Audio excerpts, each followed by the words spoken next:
Marwa governance structure, and then we'll have the video clip. So let's start from the first slide. So that journey, can you focus please? That's a journey which will be shown in the video. I hope the video is ready now. And the next slide is the Marwa structure. Marwa is a public fund, and we know the rules of public funds. And it's a public fund which is derived from our Health Act, which was passed by the County Assembly. After the passing of the Health Act, our Waziri Finance did what we call regulations that created the Marwa Fund. These regulations were passed by Cabinet, and they were passed again through our Parliament, through our MCAs. So we have a committee which was set up, which is chaired by the CEC head for the time being.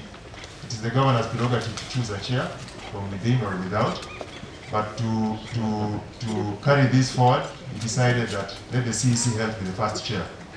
It has a representative of the CEC Finance, who is the fund administrator. It has a chief officer of health, and it has members of representatives from funding agencies. So if there's any agency, right now it's only Farm Access, which is funding us, they become members of this committee. Then this is fed in by what we call a UHC coordinator, who has work streams under her. The UHC coordinator is standing in front of you, Dr. Mihanda. Then these work streams now are under her. She's like having her own health management team managing the UHC process. Next slide. So I think those are the work streams. I'll not go through them, but there are 7 work streams in which the UHC coordinator works with. So I'll now ask the video to be shown, and then we'll invite the governors.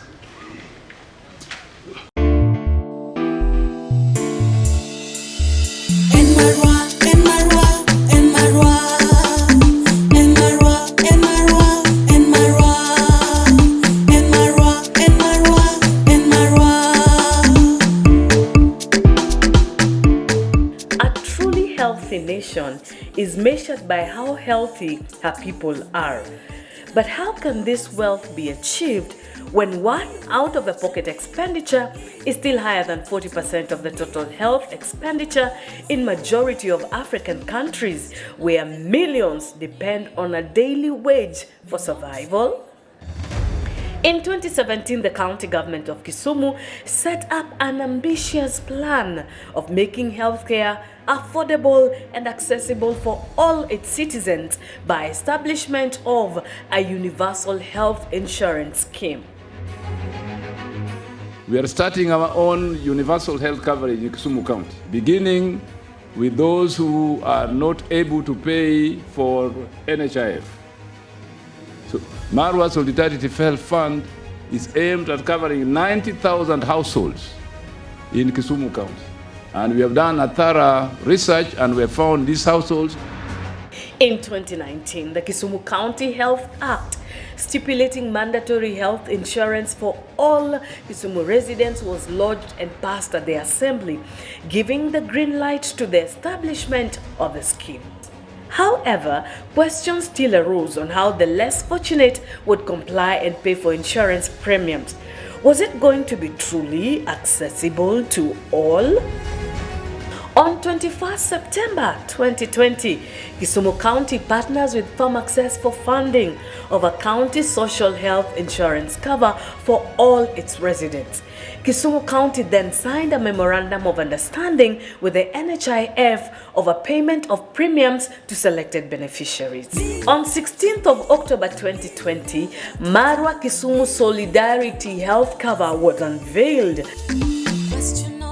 Beyond the historic shaping of Marwa, and Kisumu County becoming the first in Kenya to navigate the waters of insurance-based UHC model, Marwa bestows a peace of mind for Kisumu residents and hope of economic stability for all.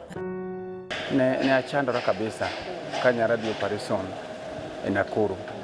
Ne school to gochna ni utuo. Koro kutuo to kadhi kuno to ne Nairobi mokwongo. Askando ka oro min yodhi kuno ne wonge kata gimoro amora dala.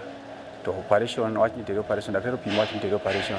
Operation ndio ni mondo michake gi siling 70,000 man watero ka gimoro amora pok watimo. Koro kodhi operation for only 2 days. So miswa kawuono 2 days odhi operation.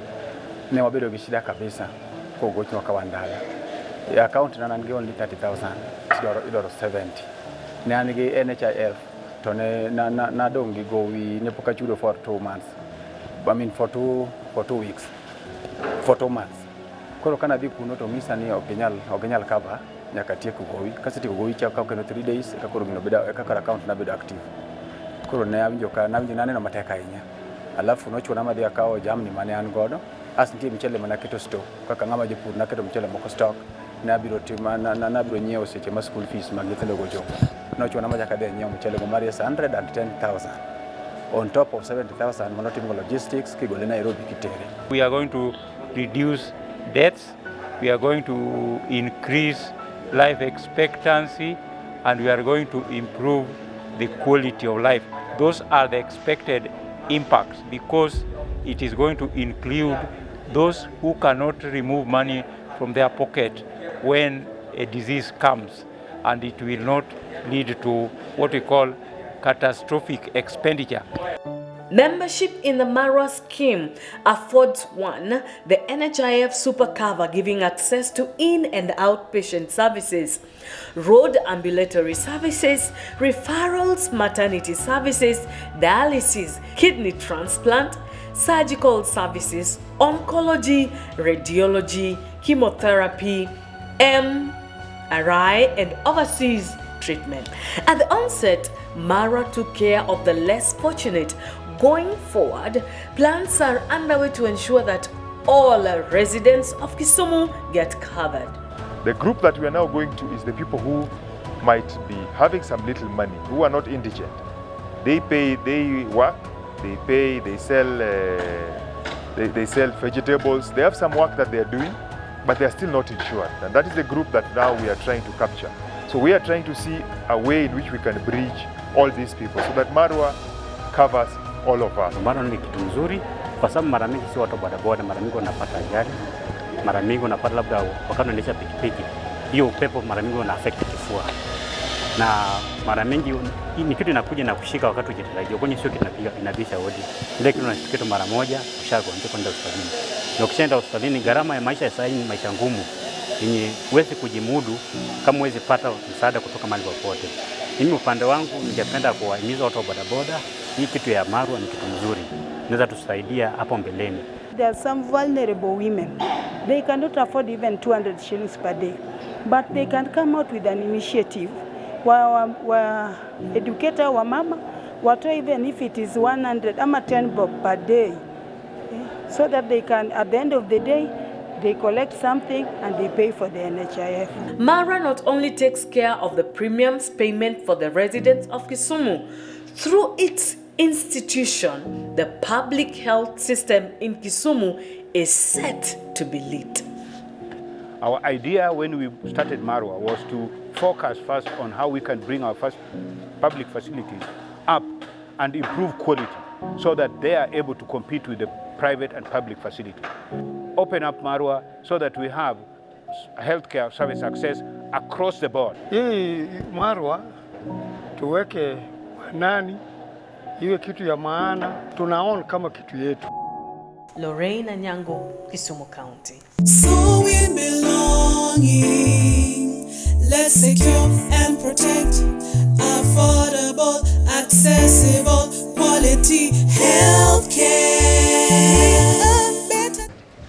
Our moderator for the next session is Bonnie Tunya. Is he here? Bonnie. Bonnie Tunya currently works with BBC. He's a production manager in BBC. He has a long history in this kind of work, in commentating, in moderating talks. We'll allow him to invite the governors one by name and show them to their seats. So the program is now yours.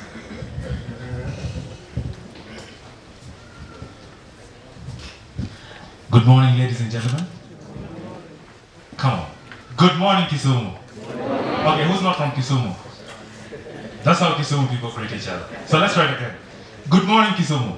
Okay, I can work with that. So ladies and gentlemen, like you've seen in the video and a lot of the conversations that we've already had here, is that I'm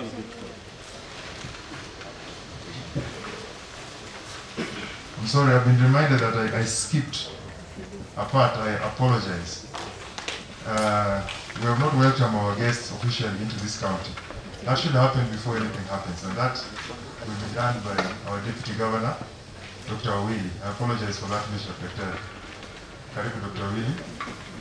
So the Deputy Governor will give his remarks, and then introduce the guests, then allow our Chair to make some remarks before he starts the next session. Thank you. Thank you, Dr. Greg Ganda, the Chief Officer in the Department of Health and Sanitation, Kisumu County Government.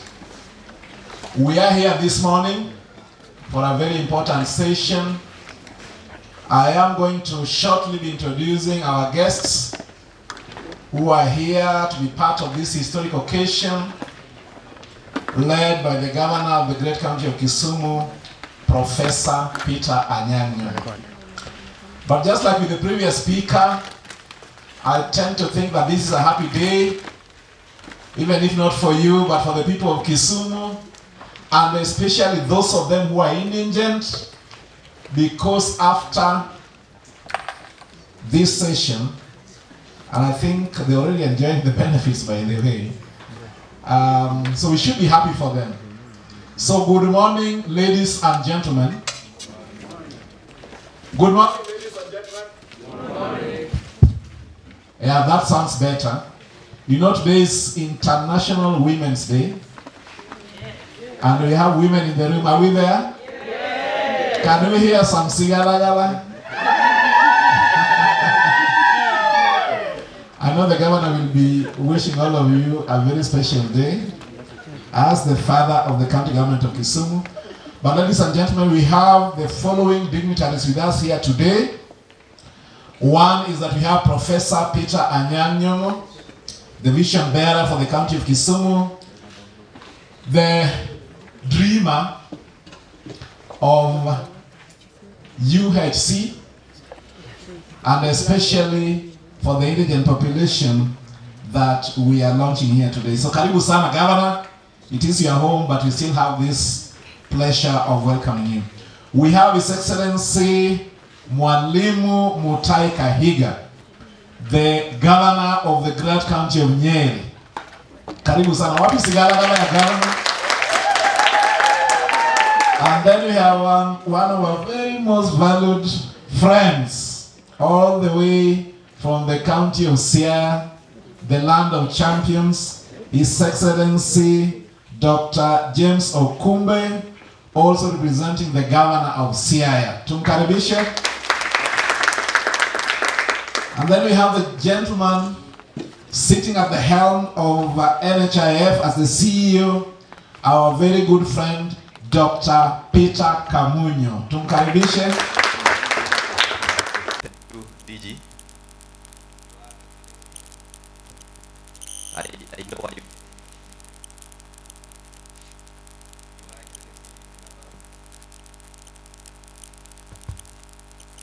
See the Governor of Kisumu County, Nyong'o, all protocol observed. I'm Elisha Jakuraro, Speaker Kisumu County Assembly.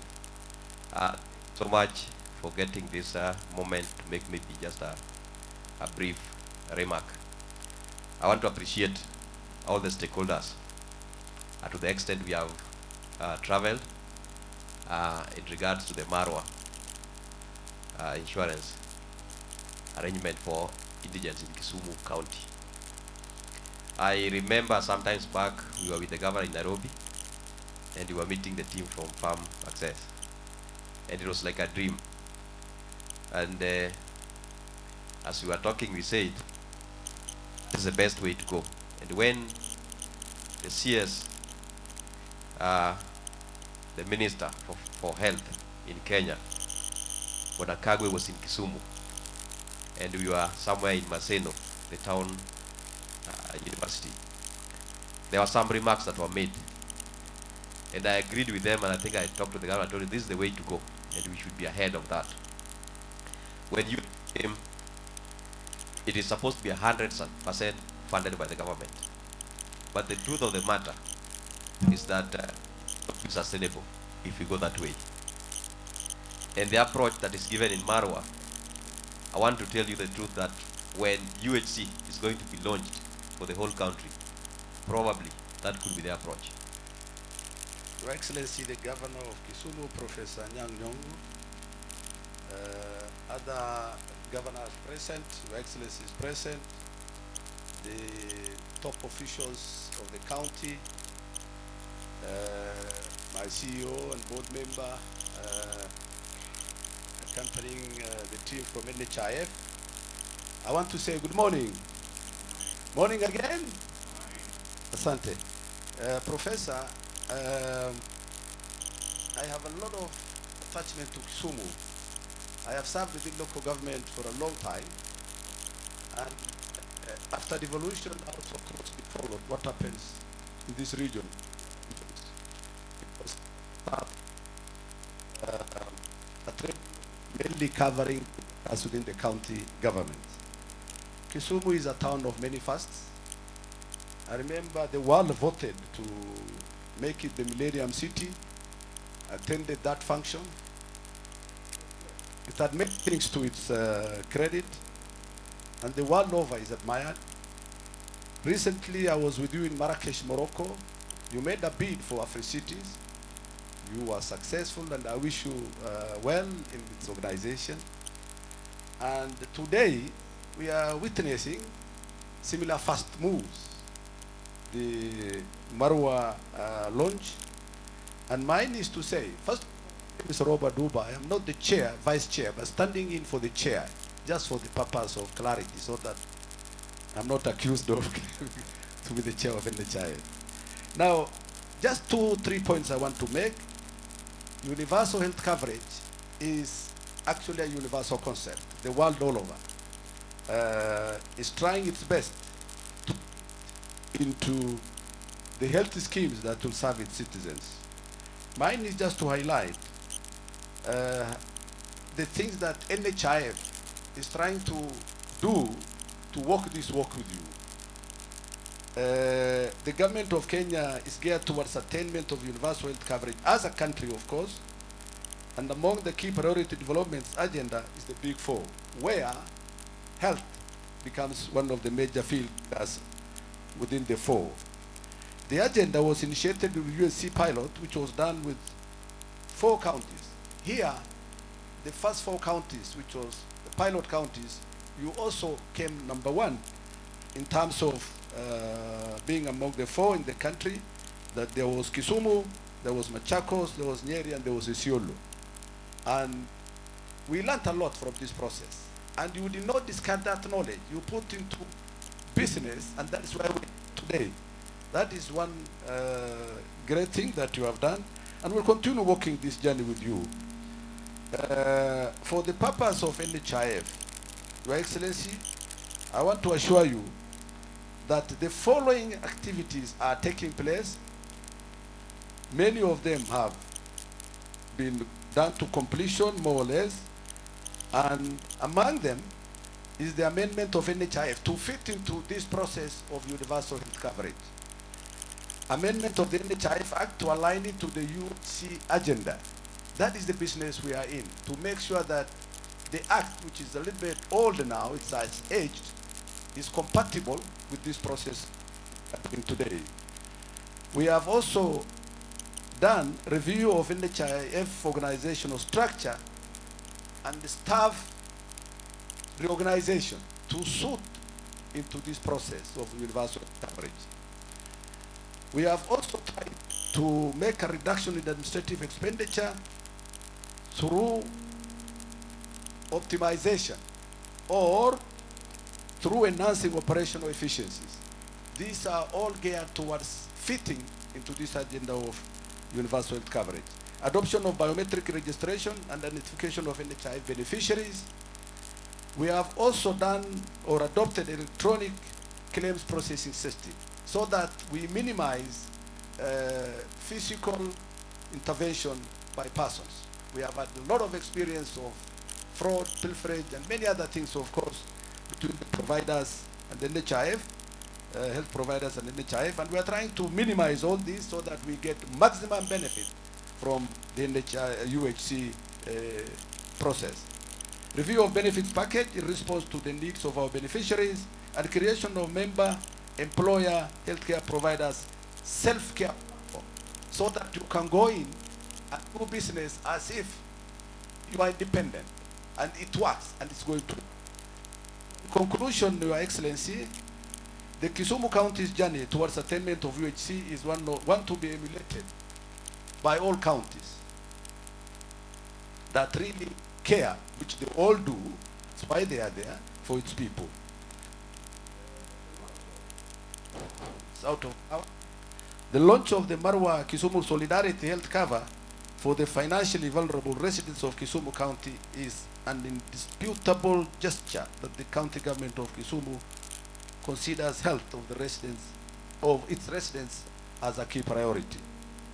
Your Excellency, may I assure you that NHIF will continue to work with the county government of Kisumu to ensure each and every resident is enrolled with NHIF. We ask for close collaboration in exploring avenues through which the resident in the informal sector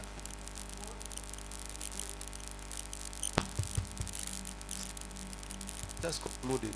Can we conclude? Well, okay, I think it's okay.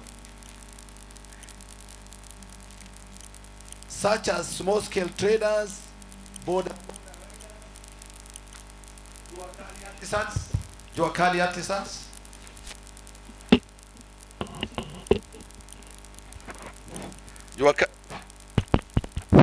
this was artisans, etc. are obligated to consistently pay their NHIF premiums,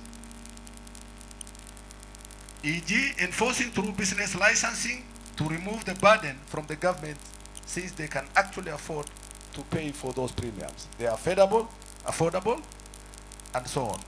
Your Excellency, congratulations to the county government of Kisumu for this great undertaking. I wish you well and assure again and again the support by NHIF. Keep going, and you are doing well. Thank you very much. All protocol observed. Good morning. My name is Grace Saino. I'm an Assistant County Commissioner in Kisumu West, and I'm here representing the County Commissioner Kisumu, Madam Josephine Ouko. So maybe I'll just make a few remarks. We all know that from what we were shown here, that the health sector is very key in ensuring that our populations are healthy and productive at all times. And also to have these, it takes a multi-sectoral approach, which is essential for successful implementation of health sector programs. And that is why I see we have NHIF, which I know is a national government scheme. It's a good way of working, since that is what our constitution requires. And also, for something like this to happen, it also requires innovation mechanisms for sustainable financing of the program. So today, as we do the launch of the Marwa, I think it has taken really nice brains from the county government of Kisumu, and that is what will help us to achieve for our MDGs and the Vision 2030 for Kenya. Devolution has itself brought a lot of things. Actually, since the time of devolution, we have seen a lot of development in the rural areas, in the villages, where citizens now feel the direct value of the taxes that they pay. Because right now, as the people of Kisumu, there is no more complaints, because I know every county receives an allocation, which gives the people of the county a sense of entitlement. And also they feel now that there is value for the taxes that they pay for the government. His Excellency, Governor of Kisumu County, Professor Peter Nyong'o, His Excellency, my Governor of Nyeri, Mutahi Kahiga, my good friend DG Matthew Willie, His Excellency DG of Siaya Dr. James Okumbe, Professor Boaz Nyunya, Officer Dr. Ganda, Vice Chair of the Board of Management of NHIF, Robert Duba, my board member, Mr. Wycliffe Omuchei, Professor Rogo, my mentor, the team from Access led by Isaiah Okoth, Natalie, Nicole, Speaker, ladies and gentlemen, good morning. Good morning.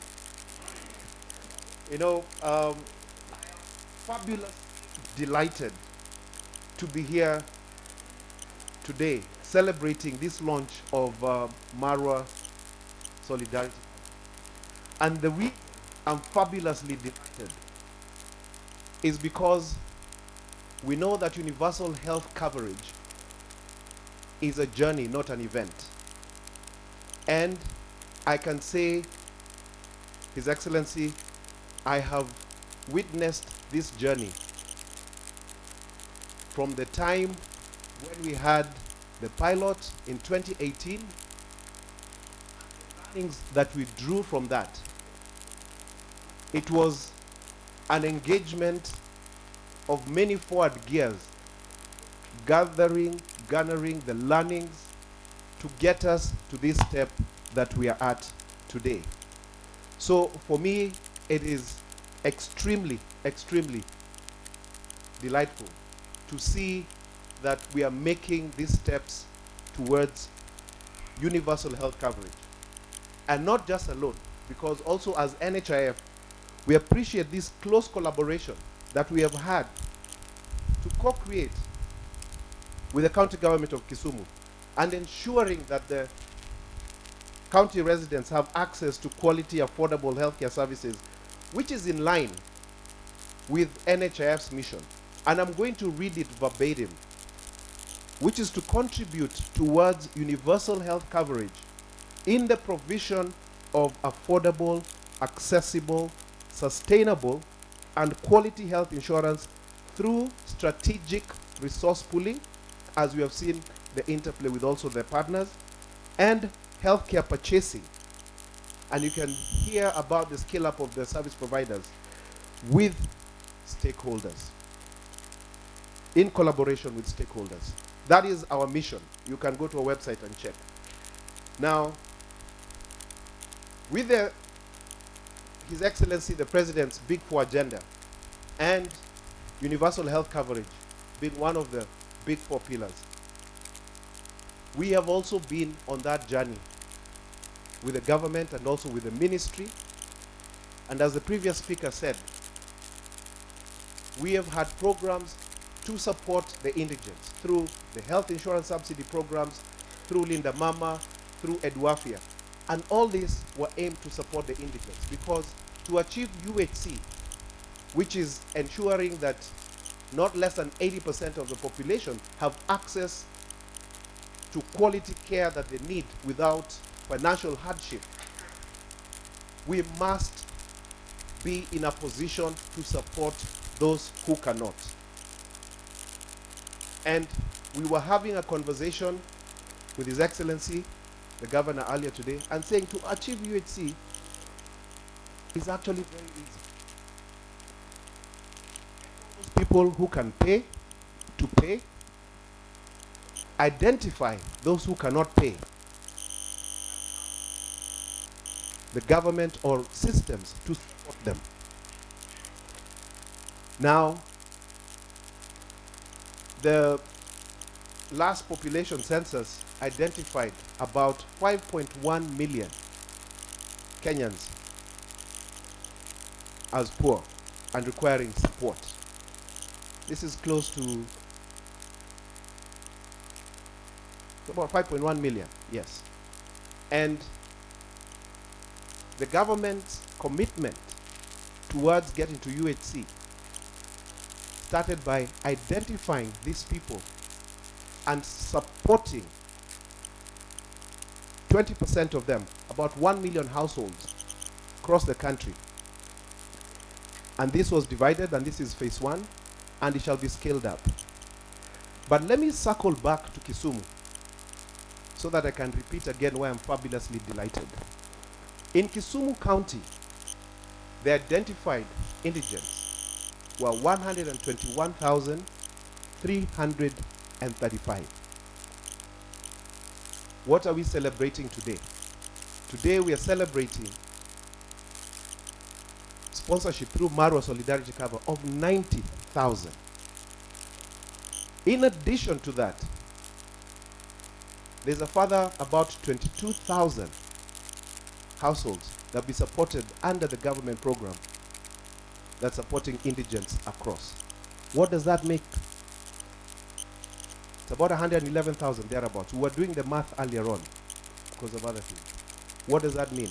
It means that we are at the cusp of UHC in Kisumu. Ladies and gentlemen, let us clap for this county. So we know that those who can pay should pay, and those who can't pay to be paid for. The mechanisms of that will continue to evolve. But there's another silver bullet to ensuring. In the definition of UHC, you say quality healthcare, isn't it? That's accessible, etc. Now that is the silver bullet, because once we pay for those who can't pay through NHIF using an output model, that is demand financing, supply, demand side supply financing, then we need the supply side to also be addressed. Providers, our hospitals. In part of the reforms, as our Vice Honorable Duba mentioned earlier, we have been ensuring that countrywide we increase access, and we currently have over 8,200 contracted facilities across the whole country, majority of which are public facilities. And we continue to empanel them. However, we have a challenge because as NHIF, we allow our members to choose the facilities. And I'm sure you saw, and those who have downloaded the NHIF app, you know that you can choose the facility. So members choose facilities that they trust, that they know they can get the quality health services. So you find that majority of the members have chosen private facilities because of various reasons, from trust, availability of services, etc., etc. So therein lies our ongoing potential, I will not say challenge, to up our game in terms of our public facilities. As you're witnessing here in Kisumu County, to attract these members to be able to access these services here, and also to deliver on that promise. Because as NHIF, we do not have hospitals. We contract and pass that promise to our members. So working on that will really help to ensure that we live up to the promise of UHC. And Kisumu being a first of many as well, in that model of service network, they have just also come up something called master capitation, which is a network of healthcare providers across the county under the Marwa scheme. All members who have selected any of those will have access to them. This sorts out the challenges of benefit portability that have been there, and also addresses the issue of a sound referral system. So also as I look at my governor, Mutahi Kahiga, His Excellency, it's something that we can adopt in that area and it becomes the way of doing things. And that for sure will be in a position to increase access. So the launch of the Marwa Kisumu Solidarity Health Cover for the financially vulnerable residents of Kisumu County, and we can see we only have very few left now, is an indisputable gesture that the county government of Kisumu considers the health of the residents a key priority.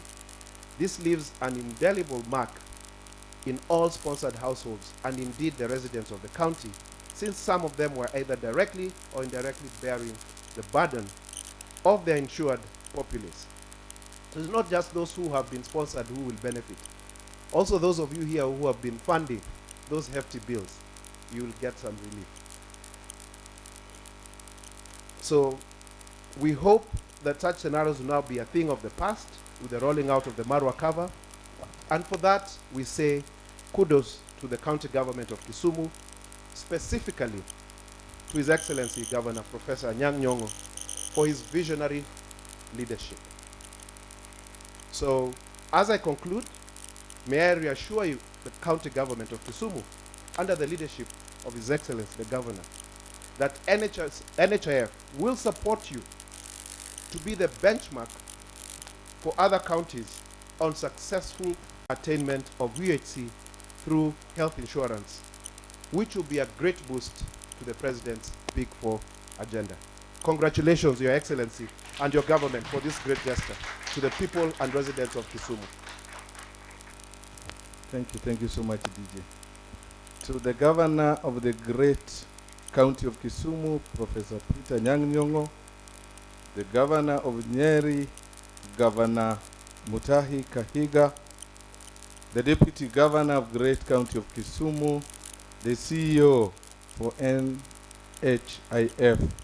Dr. Peter Kamunya, who is also the namesake for the Governor of Kisumu. All development partners who are here, all protocol observed. Good morning. Yes, I think I've listened very carefully to the speakers who have spoken here today. And one important aspect that I've taken home is from the speaker who has just spoken, who is none other than Dr. Peter, who has mentioned clearly that universal health coverage is actually a journey. Indeed it is. And that has been my observation. If you look at the deliberation that was passed in 1948 during UN conference in Geneva, it was very clear that universal health coverage was made to be compulsory to all citizens in the world. And therefore Kenya followed, as was mentioned here before by the first speaker, who also said we had deliberations in 1962-78. And now comes the counties, whereby we are saying this thing has really not gone down to our communities, and it is our turn. This is the second time that devolution has existed in this country, and this is the 9th year. And I can see all medical experts, including all of us who need medical insurances, are up in arms to ensure that it is fell to the ground. So we are very happy with this very important initiative, the MARA initiative by the County of Kisumu, which has been initiated by Professor and supported by the Deputy. We are very happy that he's working on very well. And when we heard that the Big Four agenda, one of them being health, we were happy that Kisumu was one of the pilot counties that was approved. So we are happy as a county that we are actually looking very keenly to see how far they are going to complete the implementation, because assessment has already been done. They've done the analysis, the planning. You know, Professor here is a very good planner. Now we are at implementation stage. And looking back in Siaya, you'll realize that we also have 147. And I want development partners to listen very clearly. We have to listen very carefully. We have 149 health facilities. We've got hospitals. We also have health centers, and also we also have clinics as well dispensaries. And we have tried to meet the requirements to be able to complete the circle so that we can qualify for universal health coverage. One of the requirements is that you must have a health facility which is not more than a radius of 5 kilometers.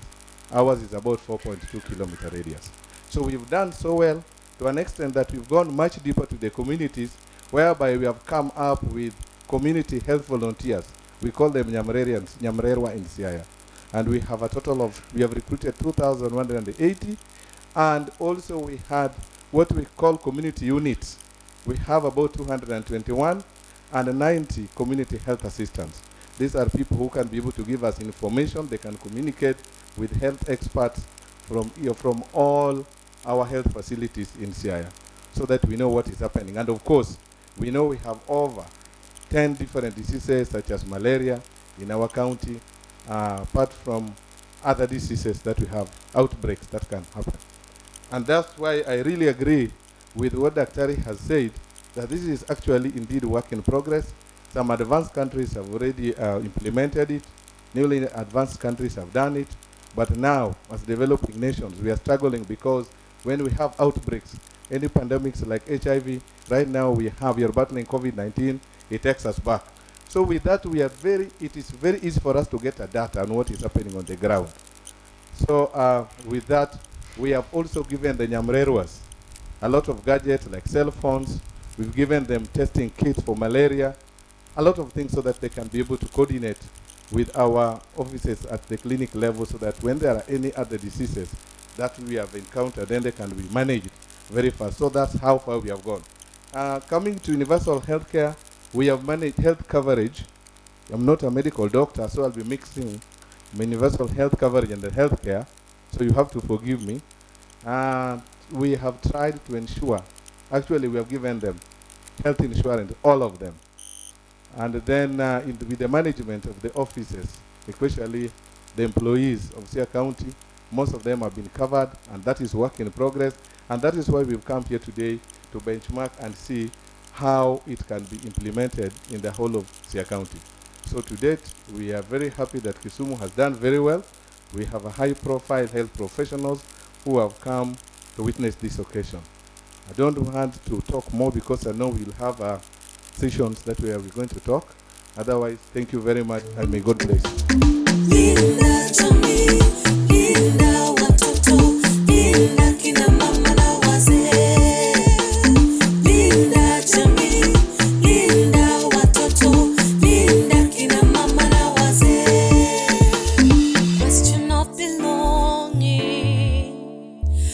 Kamarogo, who is sitting over there, when I was Minister of Medical Services, he was part of the team that studied health insurance in Kenya, both in the private and public sector, to try and establish the framework for initiating universal healthcare in Kenya. At that point in time, NHIF was only covering inpatient care, and that's why it was called National Hospital Insurance Fund. Our aim was to transform it from National Hospital Insurance Fund to National Health Insurance Fund. And come here, then with the IFC as a consultant. And the Rockefeller Foundation carried out an experiment. So now NHIF would go from insuring in inpatient care to outpatient care.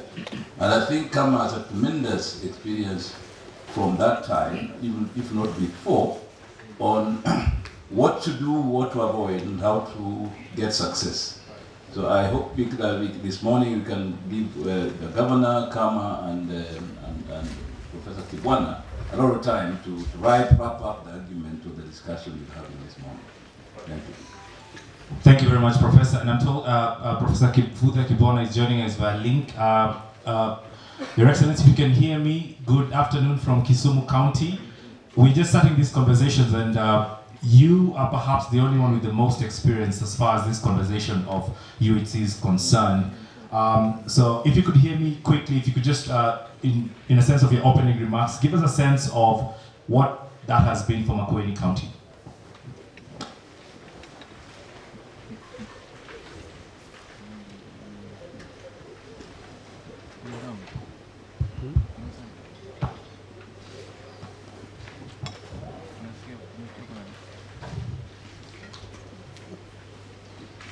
It's your system. Sir, can you hear me?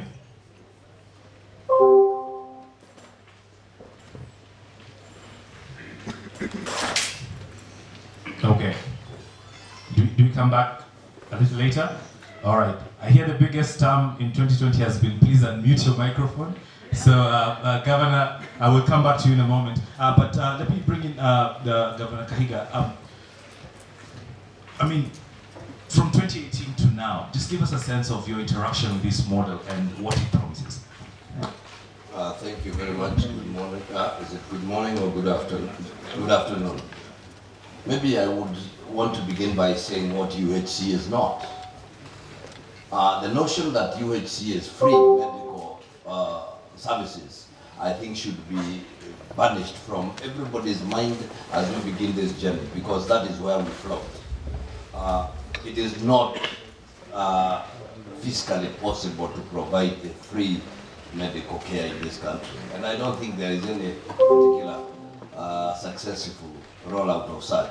But really, it should be a cost sharing, and the model that we really focus on, and we think we must go by, is what Professor has begun, that is medical. And clearly not the kind of medical insurances we see around, who the other day turned around and said that they did not want to pay for COVID. Because they are the focus on them is making money and profit. And I think that is not how it should be. And that is why NHIF is looking a little bit appealing, because there should be patriotism, even as whatever they do, it's not about just making real money. It's about providing services to the people in this country. Nyeri County rolled out the UHC just like Professor did, then Machakos and Kibudha-Kibwana. I mean, not Kibudha, Isiolo, Governor Kuti, Governor Kuti. And we were riding on the platform that really we felt had been begun by the governor of Kisumu when he was Minister for Health. But we really moved on, and it was okay. One thing we really learned, one of the lessons we learned, is that Kenyans are sick. It's only that they have not been going to hospital, because the numbers soared. I think in Kisumu, in Machakos, everywhere, the numbers really soared. We also realized that we needed more money input into the healthcare systems, and we did make recommendations that at least, I think this one is off, but I hope you have been. So we did really make recommendations that budgets should be pegged on around 35%. All county budgets should be pegged on 35% of the total budget, county revenue, to ensure that we can get this model succeeding. But having said that, we also realized there were some very unintended consequences. I'll give an example. Nyeri, which had an uptake of NHIF of around 40%, it dropped to 19%, and we have been struggling to go back there. I think we are now at 23 or 24. It's a big challenge. And so, even as we focus on what we are doing, let's embrace the model of insurance. Let's work towards ensuring that those who can afford do pay. Those that, and I think this should be the running call, which we are doing way back there, that don't waste your time bringing your mother a goat for Christmas. Just pay NHIF for them. Yeah, so I think that is how it should be. In a Christmas present, we are offering our parents, those that can't afford, let's give them an NHIF cover, because that one will really help us. For now, that's maybe all I would say. Right, and I'll get back to the point you talked about uptake of NHIF a little later. If the Professor Kibudha-Kibwana is there, kindly let me know. But I'd like to go to the Professor Robo. When we talked about the whole point of, and I like Governor Kahiga started by saying what UHC is not. Let's talk about that whole aspect that there are no free lunches. So even when you're saying, yes, we want to make it accessible, but then again we're saying somebody has got to pay for it. Could you just explain to us exactly how that is meant to work?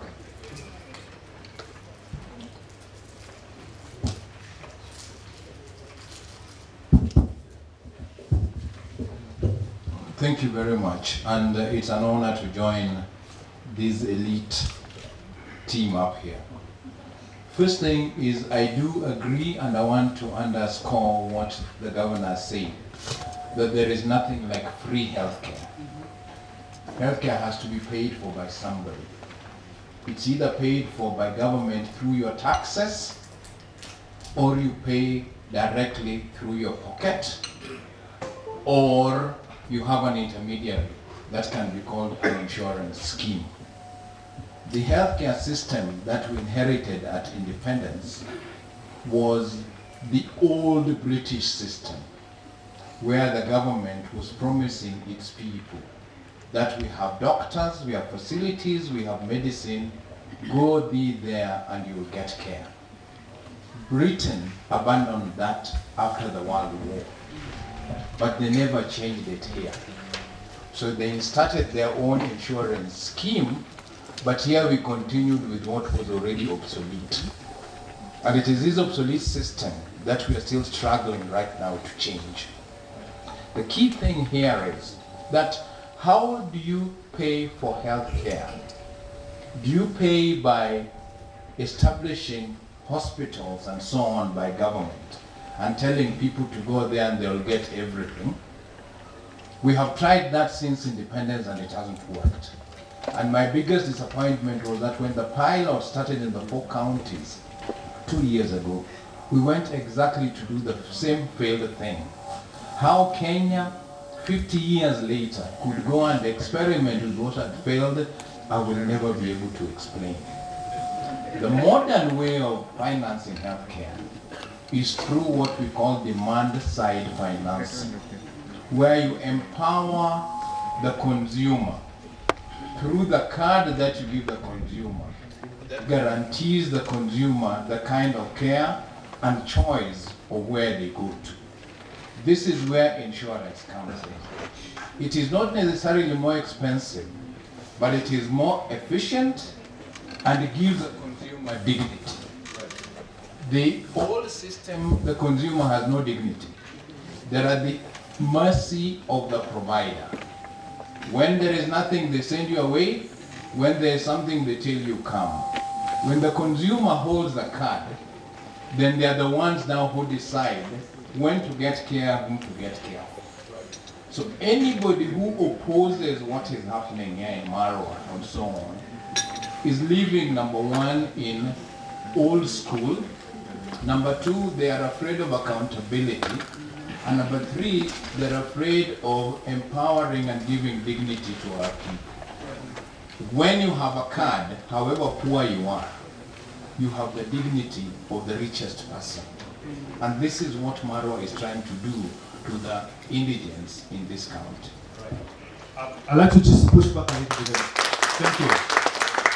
From a sense of clarification, because what you do then, once you've empowered the user and you've given them option, then you give them choice. Let's go back to the supply then, where I think Peter mentioned in his opening remarks and said that people will still then prefer what we would call private institutions.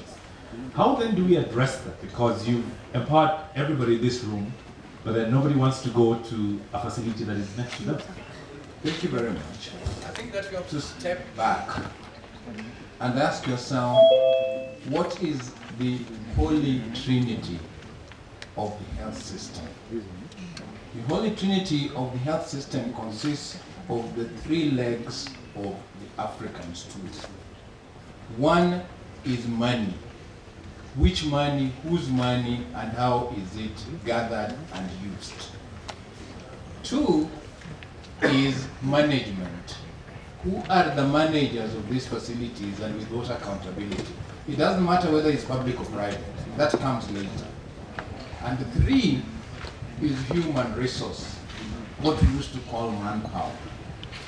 It is important that we address all those 3 and not just one. the health insurance scheme would be able to address the money side, but it has not addressed yet the human resource side and the management side. So when you have the card, it forces the managers of every facility to try and up their game so that they attract you to them. Competition, friendly competition then is created. A good system should be a system that doesn't force these people to go to the public sector, but tells these people, here are the facilities, they all are controlled and regulated, they'll give you the care, but they choose the one that you want. Now what's happening at the moment is this. Because we give the public sector money irrespective of whether they give you good care or not, they are complacent. They are not competing. The private sector is trying to sell itself. They'll welcome you well, they'll be happy when you come. So this is where the difference is between these choices. Who welcomes me with my card? The public sector doesn't care if you come or not, because in fact they're happy when they are empty, because they don't work. The private sector earns from service, so they'll attract people in. So there's a behavior change component there that has to come in for this to work for both the public and the private sector. Now, there's a sense that people have that private sector is expensive and public sector is cheap. We have data that show that actually public sector is not cheap. There's a lot of wastage in it, and that wastage has to be right. And there is also a lot of non-accountability in it.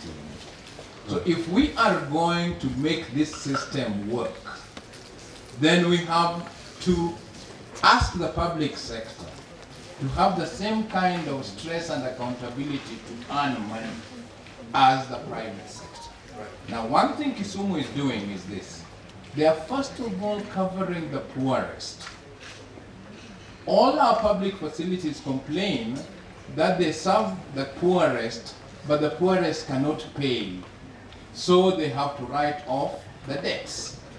But when the poorest now can pay, then they have no reason to say that they're serving people who cannot pay. So they should be able now to earn their survival, just like the private sector. This is the argument that we never go through, because when we start this kind of scheme, the public facilities want to continue getting their money from the governor every year, as they used to, and ignoring earning money from NHI. So we have to squeeze that old income so that they start earning their living. And you'll be surprised at how quickly they live up to the bill. Right.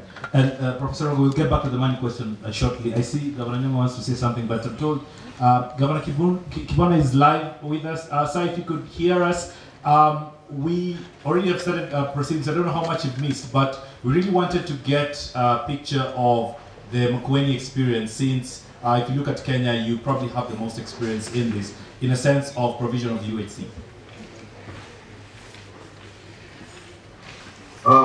Thank you very much. Sorry, I had technical challenges, and Professor Nyong'o and the CSM, all colleagues who are participating. Our actually system was, if I can use the word, a rudimentary system in terms of we thought that we asked ourselves how much money do we collect from the level 4 hospitals and the Makueni hospital, which is about the level 5. And we saw at that time, 2015, it was 100 million. That's what we collected. And therefore we said from our population, if we can collect the same amount of money from our population through their paying 500 shillings, then that will give us the same money that people pay when they go to the hospital. Of course, one thing that we need to realize is that the moment we are now free medical cover, then many people would come to hospitals, because even people with the issues and they were not going to hospital. Now, after they realize that 6 plus above are paying nothing, other households are paying only 500. People flock to the hospital. But still, we up to now, from 20.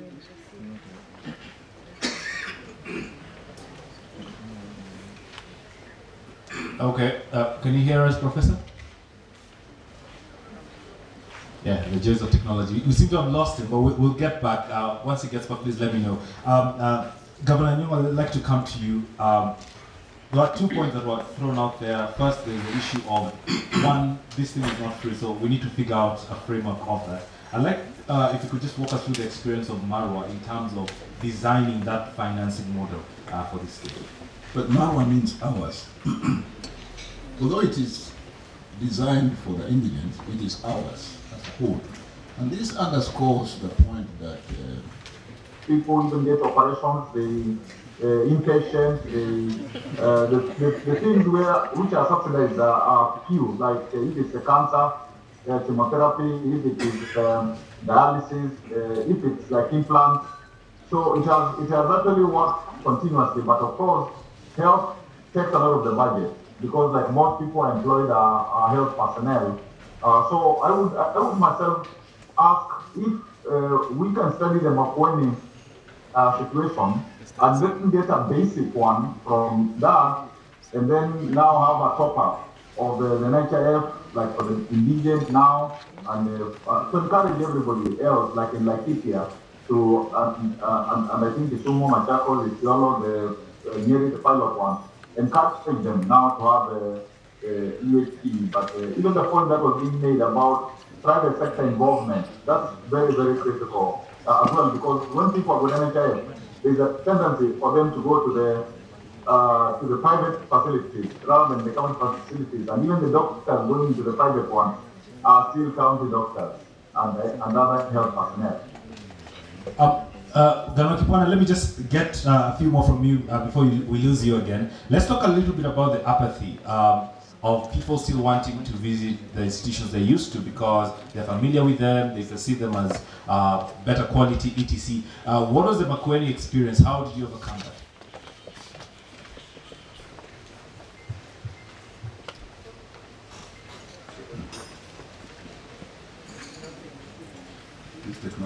Makueni is a bit fine. It takes a bit to get there, so we'll get back to that. Professor, you're saying something very important about finance. Yeah, what I was saying, I really wanted to draw attention to something that Kama mentioned, which we don't pay proper attention to. And I'd like to link it, after saying that, to the experience of Nyeri, which Governor Kihega can talk about, in terms of when you begin rolling out USC, in other words, giving people cards so that they can go and seek healthcare from their own powerful situation because they are the bearers of the card. They have the money and they go to the hospitals to seek help, not free, and because that card pays something. Okay. Now look, when we were grappling with starting UHC with Kama and Rockefeller from the AFC, we had one question to ask. For those who cannot pay even the 500 shillings per month to NHIF, how do they get healthcare? We came to a very simple conclusion, which is arrived here today too, that we as a government must provide that card for them. The money must come from somewhere. Now, as Kama said, the money can come from two sources. One, from our taxes, and two, from the insurance fund. Now, I proposed something then which I was really attacked by all kinds of populists. I said, look, in those days, me as a minister was paying the same contribution to NHIF like my driver. Don't you remember that? And I said, my salary is not equivalent to my driver's, quite honestly. And it doesn't make sense that I should pay the same amount of money to my driver. So we looked at the way NHIF was then organized. If you are earning so much, you pay so much, and so on. I said, look, according to this table, I should be contributing at least 2,500 shillings to NHIF a month, rather than 600. What is 600 come? I should, because if my driver can pay 600, I should be able to pay 2,500 shillings a month. Then I was asked, why do you say so? I said, well, To tell you the truth, if I go to Serena Hotel or to Intercontinental, that 2,500 shillings will be born in one lunch. So why can't I sacrifice it and pay it to NHIF so that more people can be covered? Of course, I was pharmacy and buy the drugs. We realized that we ran the risk of this fellow from my village in Rata going to Kombewa and go through all these things, and he finds that they don't have the money to pay for the lab, nor to buy medicine. So he goes back home, knows he has malaria, but he can't afford treatment. Now there's a jam there. Right. So what we have said, look, this is not a good thing for when about 80 to 90% of our people, we have also so right, but they can't make use of them. Let's say now, let's take the responsibility of bringing these people into the healthcare system by establishing Marwa. You see what I mean? So they're taken care of, lock, stock, and barrel in seeking healthcare. But what have we done? We have consulted NHIF, and NHIF told us that there is a cover that we can give these people if you pay us some amount of money per patient and their household. So we take over the responsibility of looking after this fellow. We pay NHIF as a government, and then these people can then go, and that whole process of getting treatment in the dispensary of the healthcare or sub-country hospital is taken care of. Right. You see what I mean? Now, what story does that tell us? It tells us that those of us who can pay for ourselves should pay. Because at the moment, you'll find that if I have malaria in my rural area, I may not go to Kombewa, I'll come to Kisumu, I go straight to Aga Khan, or Jaramogi, we would be teaching a referral hospital, and take care of myself. So, then we say, what about the motorbike rider, and all these others, what happened? We may come to a point, I think that will agree with me, we may come to a point where, like the colonial government, we say in those days, if you don't pay a hard tax, you are arrested. You must pay a hard tax. Right. We can say, okay, look, you people are able, you must tell us whether you have an NHIF coverage for your health, so that you don't go to hospital and become a burden to society when you have enough money to contribute to your insurance. Right. Right. So, whereas we are ready to help the indigents, because at that level of healthcare we have to, and give a package like NHIF done, not just that, but even surgery and all those other things are open to them, so that they just don't get treatment just at that basic level, but if they need surgery, if they're going to treat it for cancer and so on, all that is open to them. Right. These other people who can afford to pay must pay, and the time is going to come when county governments must make a law that all the citizens in that county must have some health insurance all the time. Right. And that's a good segue, because I'd like us to talk about that compliance. And I know Professor Rocco and DG, you want to chip in, but I'm told Professor Kibwana is on the line with us. Professor Kibwana, if you could just give us a sense of how then, or what is the way forward in terms of this compliance? Because we're saying health is such an important matter, we should let it to for people to volunteer if and when they want, as much as we're saying those who can't pay should pay. Give us your sense or your thoughts on how do we ensure compliance?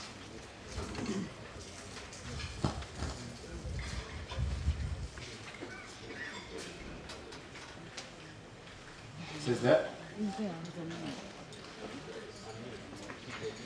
Oh, he's on mute. Professor, kindly unmute.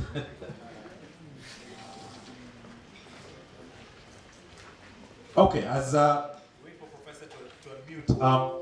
Let me just get DG, if you could just answer the sense of how do we, just your thoughts on how do we walk that journey of compliance, but also if you could touch on the CIA experience, because I know there's been a lot of effort in trying to boost provision of primary health care. Thank you very much.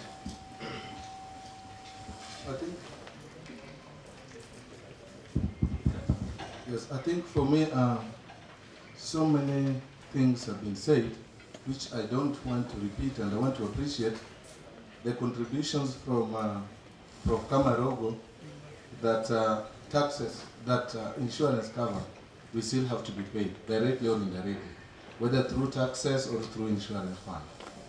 And Prof.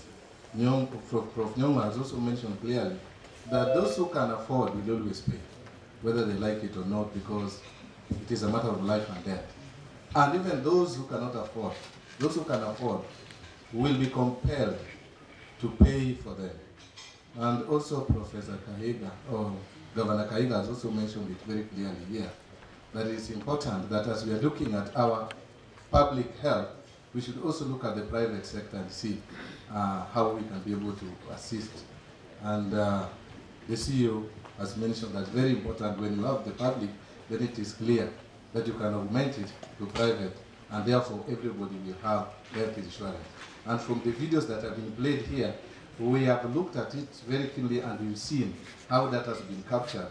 And sometimes I was wondering that Kisumu have captured their systems on the Marwa system, whereby before even coming up in industrial park, I think that was very brilliant, because to get data is a nightmare.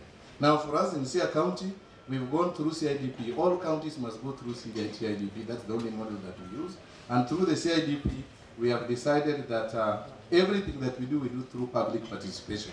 And that is why all the vulnerable persons, we get them through public participation. And if you look at our health leadership, we've decided that they are all trained on biometric systems, just like the CEO has mentioned, through the State Department of Social Protection, so that the system that they have, the data they have, can be verified, data that is valid, that is digitalized, that can actually be presented to NHIF, so that we can have a true position of the data that they have, so that we know the vulnerable persons that we are actually assisting to ascertain that they are actually truly vulnerable. And also, that is why, when we are looking at our data in Sia County, to date we have managed to insure 193, and we use the same system, health workers, apart from the 2,180 that we call Nyong'o, the community health volunteers. So that is actually what we have done in Sia County today. Thank you. Asante. There's a very important point you mentioned about public participation, because we're trying to talk about the public buy-in, because ultimately these policymakers and leaders here will not do it if there's no public buy-in. I'd like to bring Professor Rocco. If you could just walk us through, what do you imagine as the legal architecture of this? How do we propose things like those who can pay, should pay, and how much should they even pay, why should they even pay?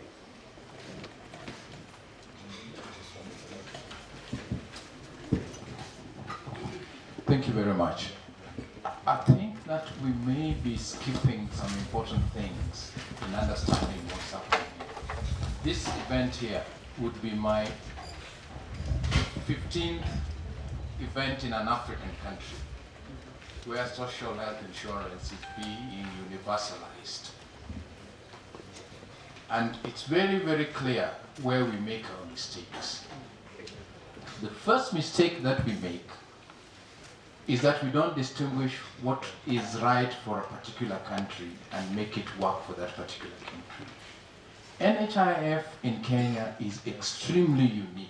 It is the oldest social insurance health scheme in Africa, but also very unique that it's the only one that covers households. It does not cover individuals. So when you start talking about the border rider, you should ask yourself, is this border rider part of a household? Because if they are younger people below 18, then they'll be covered by the parents if they are still under that. If they are already married, then they should be a household. So there is a unique thing that I plead with Peter, let us not drop the household cover, because it makes it easier to identify indigent households rather than indigent individuals. Because an individual, the young person, may become indigent because he's taking drugs, but he comes from a very rich family. So it's part of that household that you cover. So that's important. Number two, we seem to have this sense that if we create universal competition on the provider side, then the private sector will have an advantage over the public sector. The answer is actually the opposite. The best equipped, the best built, and the best skilled, staffed facilities in this country are public, not private. So if you are going for skilled people with the best equipment and all, it's in the public sector. But there's something that happens between public and private that makes us run to the private sector. In Nairobi, today, if I was asked to kill Nairobi Hospital, I would not go with police to close it. I would just make Kenyatta next door functional. That's all. Because everybody who gives you skilled care in Nairobi Hospital comes from Kenyatta. And there's no equipment that Nairobi Hospital has that Kenyatta doesn't have, including the ICUs. Kenyatta is the only hospital in Kenya that has a presidential unit built on the 10th floor. Many of you don't even know it was there. But you were there when it was being opened. No president has ever gone there. If I want to kill Avenue Hospital in Kisumu, Professor Nyong'o, I'll just make Jaramogi work. If Jaramogi works on this side of the road, nobody will cross that road. But everybody who runs and operates in Avenue is Jaramogi staff. And Avenue does not have the equipment that you have there. So what we are dealing with here is that you are a manager of a football club. And you're given the best players in the world, Messi, Ronaldo there. But you're afraid to compete with Gor Mahia. Why? It's a manager, then who's a problem? The players are there. And this is the mindset change that we must have.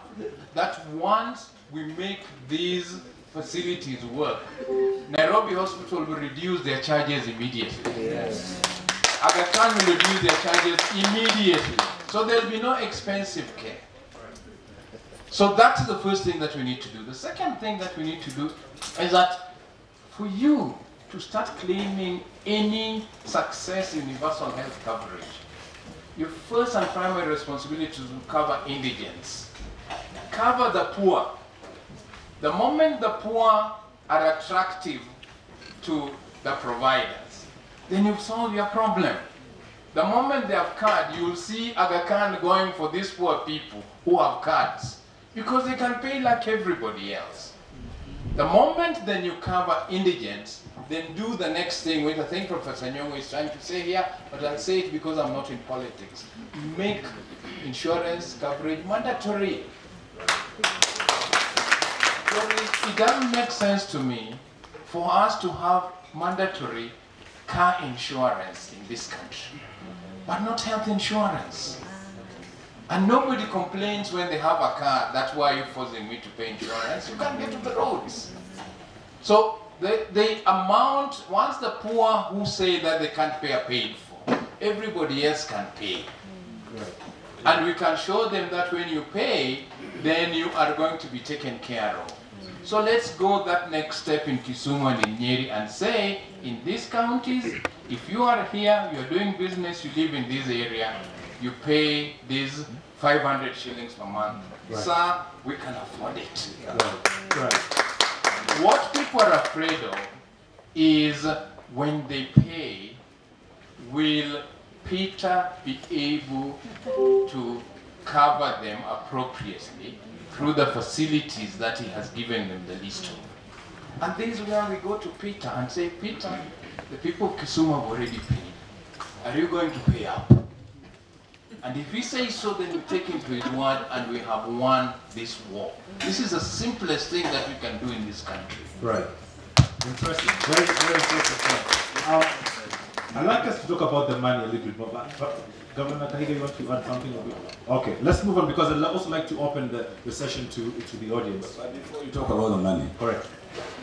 You know, I want to underline and underscore something that Kama said.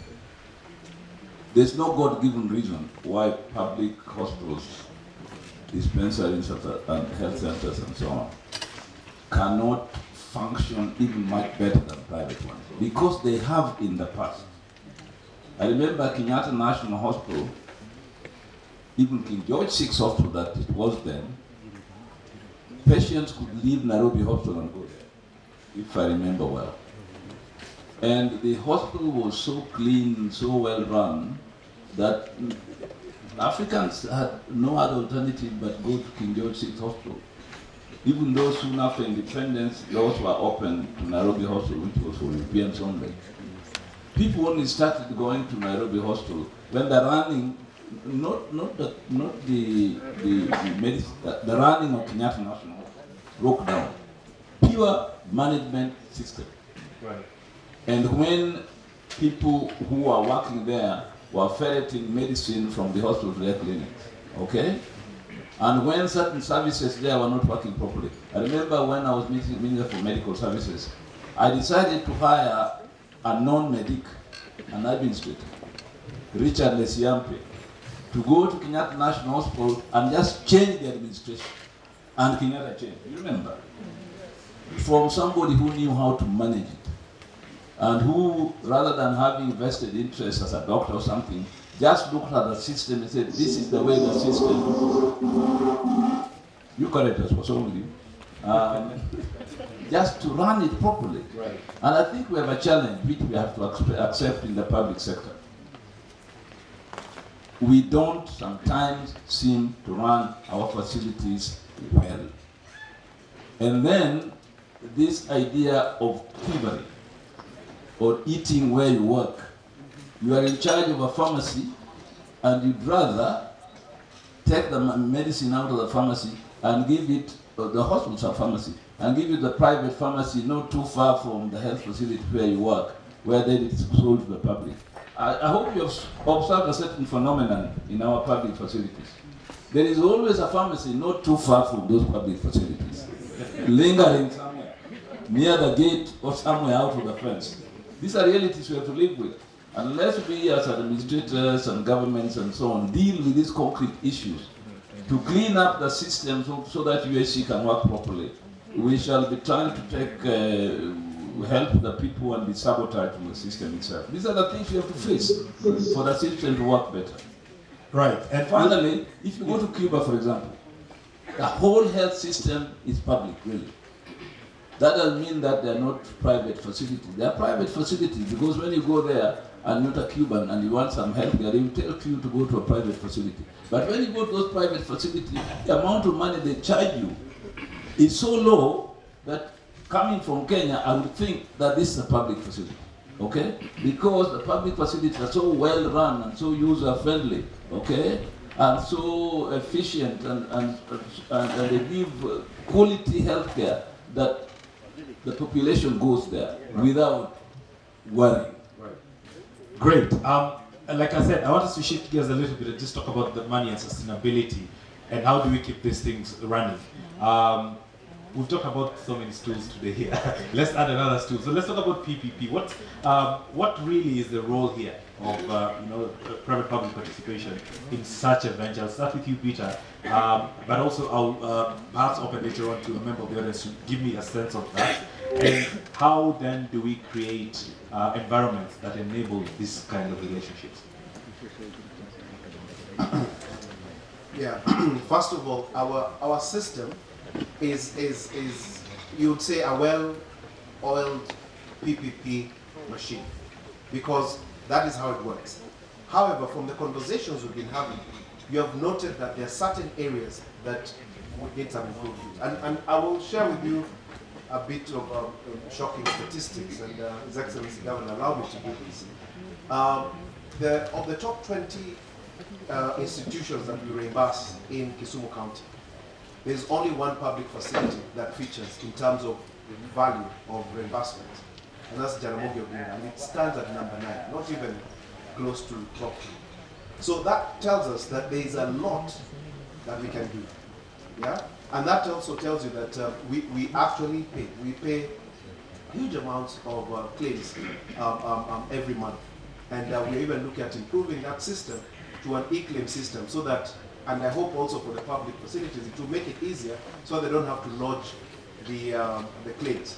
Because there was a question that you had asked earlier that we've not answered about how do we, why is it that public facilities are not having a lot of reimbursements, but that we shall discuss later. The only gap that are there is to ensure that it is sustainable by coming up with a multi-stakeholder management system approach, so that you can have a model whereby responsibilities and roles are very clear, right from our host, right from identifying the people who are vulnerable, and also even managing the health facilities that we have, like when we have mess, can we be able to maintain them, manage them, and ensure that they work? And also in terms of medicine, sometimes when we get medicine very late from KEMSA, because they are the only suppliers that have been approved by the national government, and also to ensure that we manage that within our facilities. Thank you. Thank you. Professor Rogo. 2 points. One is that prevention should be seen as a responsibility of everybody. It's good for the individual, it's good for the government, and it's good for insurance. In fact, NHIF should take interest in this, because the fewer the sick people, the more they can keep. So they should be working very closely with the government to make sure that there's as much prevention as possible. One thing that we must do transformationally, and I'm doing this looking at the governors, because the DG has mentioned this, is the role of KEMSA. The central medical stores, as they are called in colonial Africa, are a figment of colonialism. They were built at a time when medicine used to come from Southampton, 6 months on the sea, and they needed a big store here.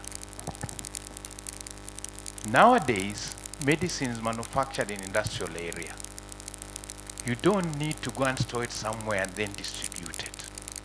Modern supply chain can allow counties and government to buy directly from the manufacturer and distribute to the facilities, and you can monitor it using IT.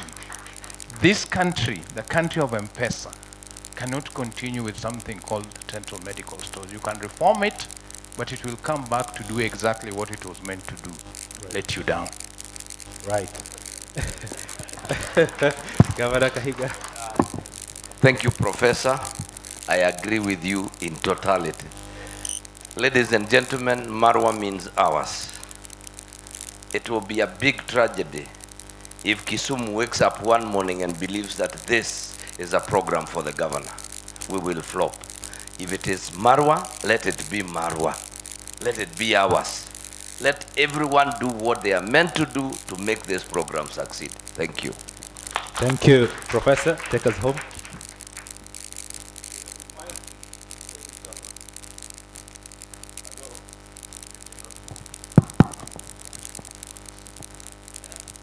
Hello, yeah.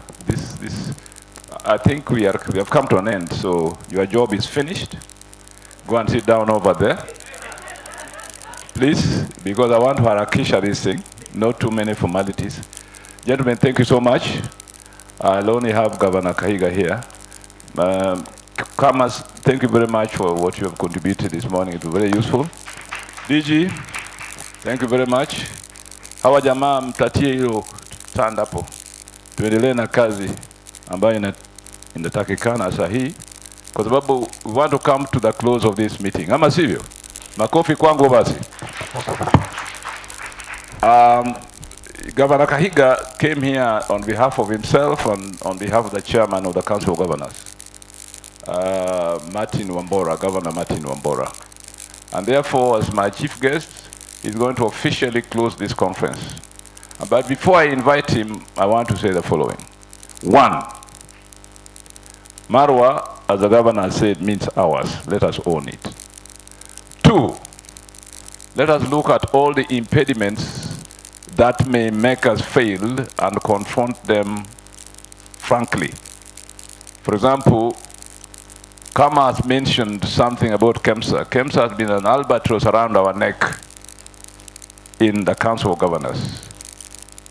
It has a monopoly in selling pharmaceuticals and non-farms to counties at prices that are deemed to be competitive in the market, but we have no say over that. These things must be discussed agnostically, without clinging to practices in the past. If we can reform KEMSA in a way that becomes helpful and useful to healthcare delivery in counties without overloading it with inefficiency and overpricing, let it be so. Thirdly, we are in a journey together with the national government in providing universal healthcare. Counties under Schedule 4 of the Constitution are in charge of health.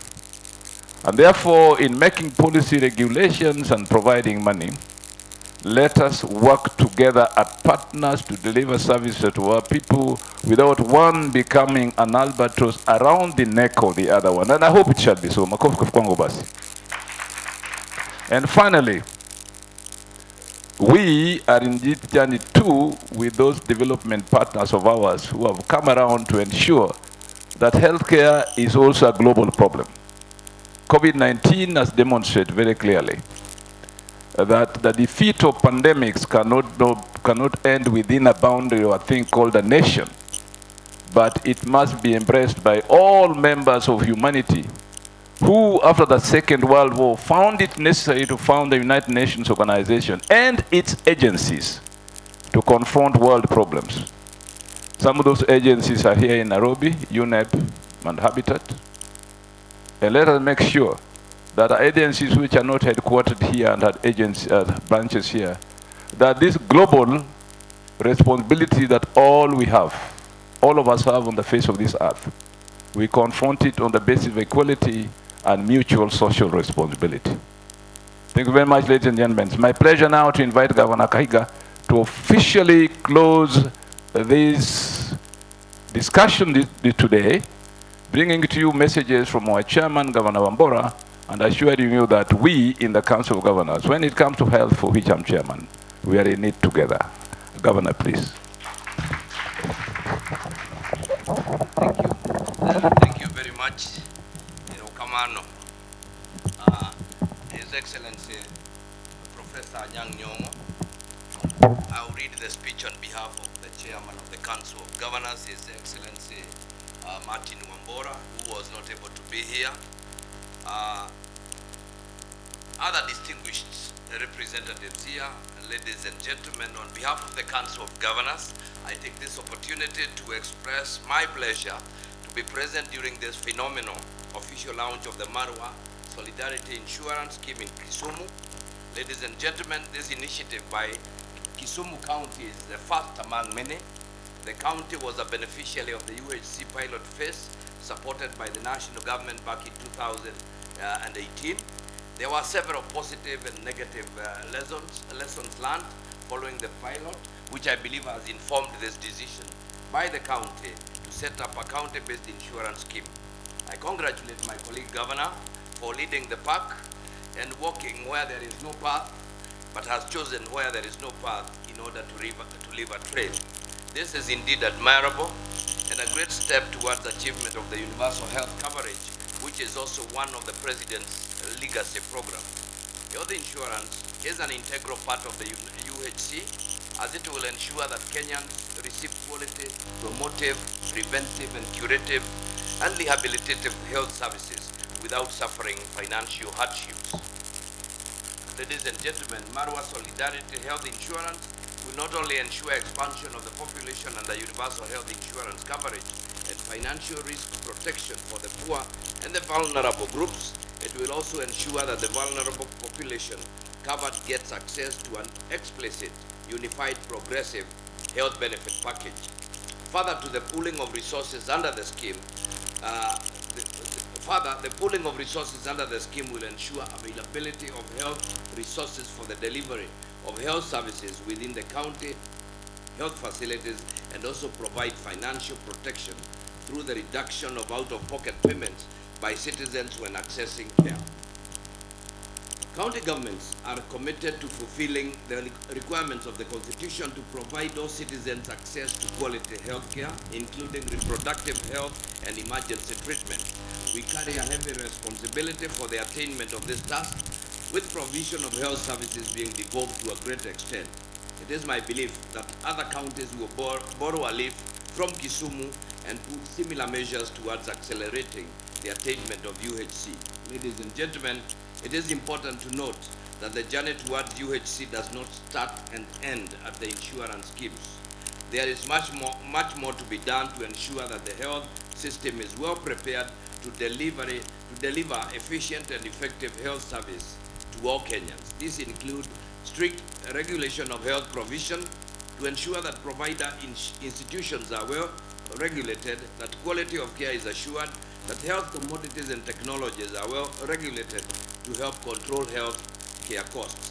Number 2 is strengthening health laws to support strong regulatory mandate for both public and private sectors.